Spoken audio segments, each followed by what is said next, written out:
Before smartphone games tried to max out your credit card, there were some arcade games that tried to empty your wallet. Welcome to WatchMojo.com, and today we'll be counting down our picks for the top 10 notorious quarter-devouring arcade games. Here, we'll be looking at the lengthy history of arcade games, in search of those that were specifically designed to get as many of your quarters as possible. We're not focusing on the quality of these games as a whole, as several are otherwise really good games. Rather, we're focusing on the cheap difficulty, ease of messing up, the possibility of needing multiple playthroughs, and other money-motivated design choices.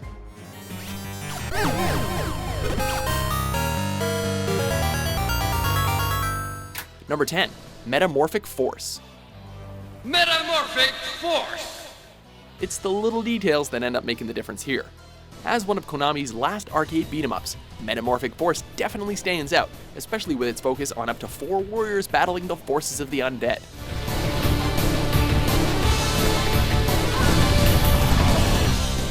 However, it sports a bizarre feature in the US incarnation, health that decreases by 1 point per 10 seconds, regardless of any other damage the player takes, or lack thereof.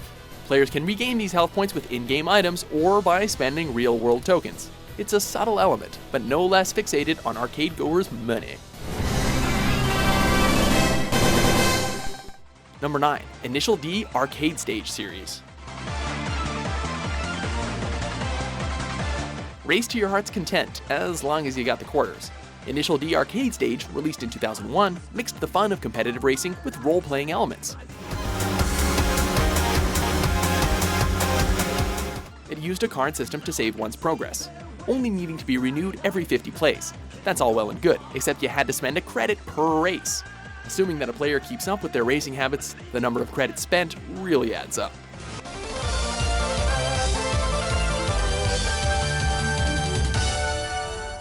Number 8. Smash TV. While certainly beloved, this classic run-and-gun game isn't without its questionable design. Set in a game show studio that players must traverse while shooting hordes of enemies, Smash TV is remembered for its visually distinct setting and intense action.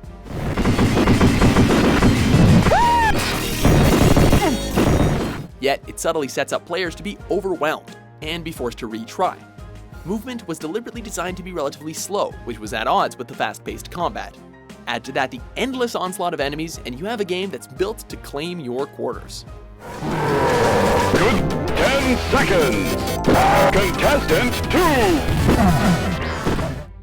Number 7. Mortal Kombat. Similar to its counterpart Street Fighter II, this fighting game had more than a few cheap elements in its design. Mortal Kombat, known for its one-on-one tournament-style battles and gruesome fatalities, definitely presented gamers with a challenge, sometimes by limiting their abilities. Excellent!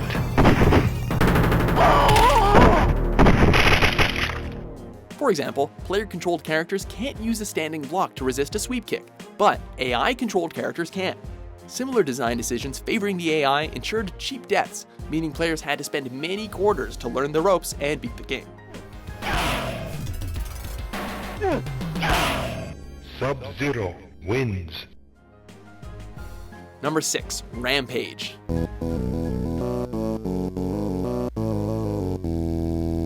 For all the fun of being a kaiju, there's also frustration to be found. Such is the case with developer Midway Games' Rampage, a 1 to 3 player arcade game about controlling giant monsters and, well, you know, going on a rampage.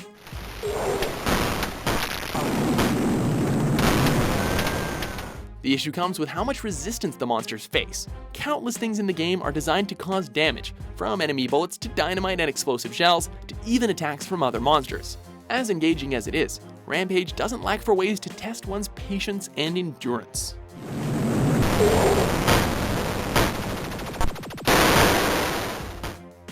Number 5. Ghosts and Goblins.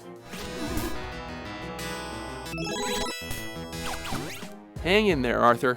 This iconic platformer, starring the noble knight Arthur on a quest to save Princess Prin Prin from Satan, is fondly remembered for its challenge and overall quality. Yet, it possesses a gameplay mechanic that could be seen as questionable, a live system based around a timer.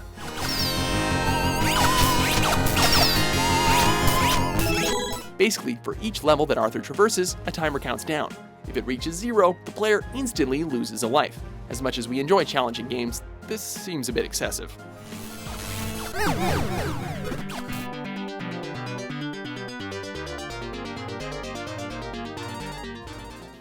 Number 4. Sinistar.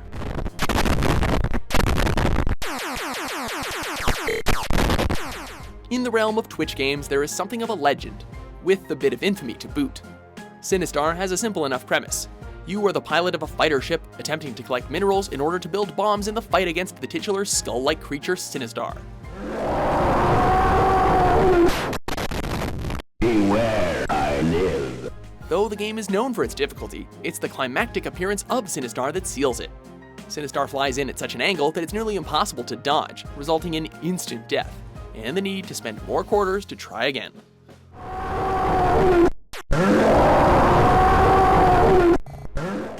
Number 3. Dragon's Lair. A fantasy adventure where you become a valiant knight on a quest to rescue the fair princess from the clutches of an evil dragon. As one of the first FMV games, naturally this sets a lot of standards, including the nature of the difficulty. Dragon's Lair follows Dirk the Daring, a knight venturing into a dragon's castle to rescue Princess Daphne. The game proper had players following on-screen commands and hitting buttons in a timely manner to keep Dirk from succumbing to perilous traps.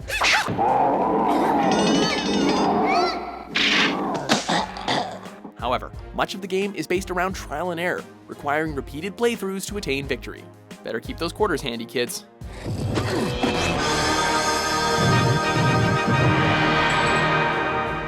Number 2. Gauntlet. Being restricted to how long you can play a game isn't fun, so why should that be part of a game's overall design?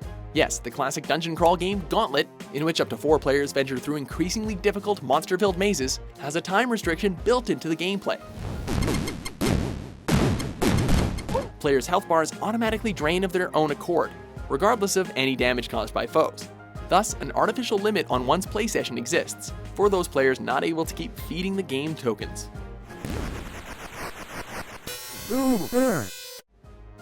Before we get to our top pick, here are a few honorable mentions.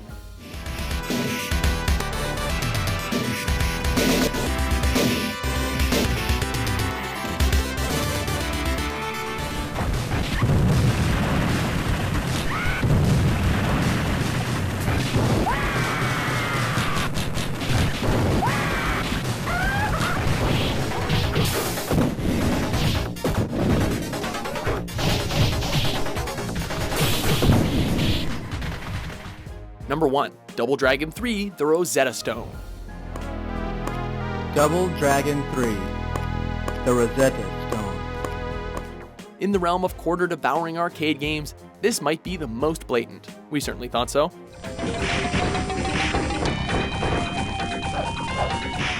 The arcade version of Double Dragon 3 returns the franchise to certain conventions, such as the punch-and-kick combat of the original game. However, in the North American release, it also saw quite the fascinating inclusion: an item shop. Stocked with items like power-ups and new moves, players could enhance their characters to their heart's content, for real-world money. At 1 coin per item, this design decision highlighted a very real and very questionable interest in taking the player's cash. Or still, because the game's difficulty ramps up quickly, if you don't spend money to upgrade your character, you're gonna have a bad time.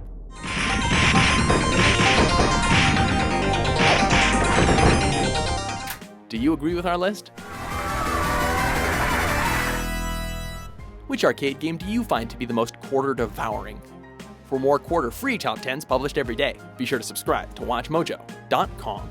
Flawless victory.